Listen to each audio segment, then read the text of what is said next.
Partition d'un ensemble, définition, soit E un ensemble et AI une famille de parties de E. On dit que AI est une partition de E si il vérifie les trois conditions suivantes. La première, c'est que pour chaque I, AI est différent de 0. Les parties AI sont tous non vides.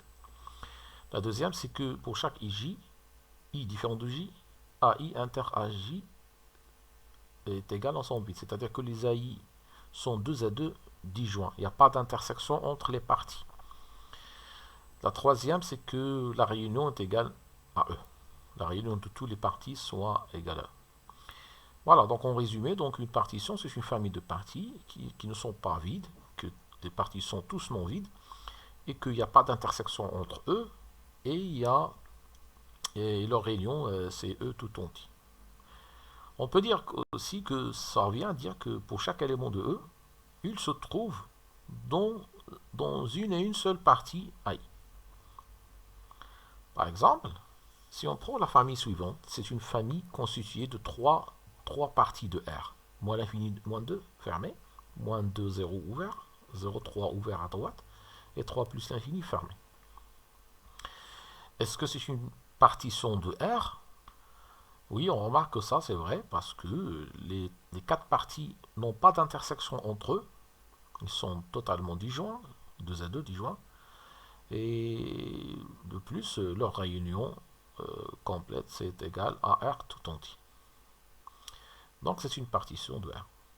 Si A est une partition, est une partie de E, en fait, telle que A est différent de l'ensemble vide et A différent de E, alors on peut dire que la famille constituée des deux parties A et A bar constitue une partition de E.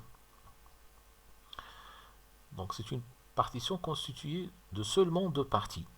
Et regardez la condition qu'on a prise, c'est que A est différent de l'ensemble vide pour qu'on n'ait pas donc l'ensemble vide dans la partition, et que A est différent aussi de E parce que A bar doit aussi être non vide.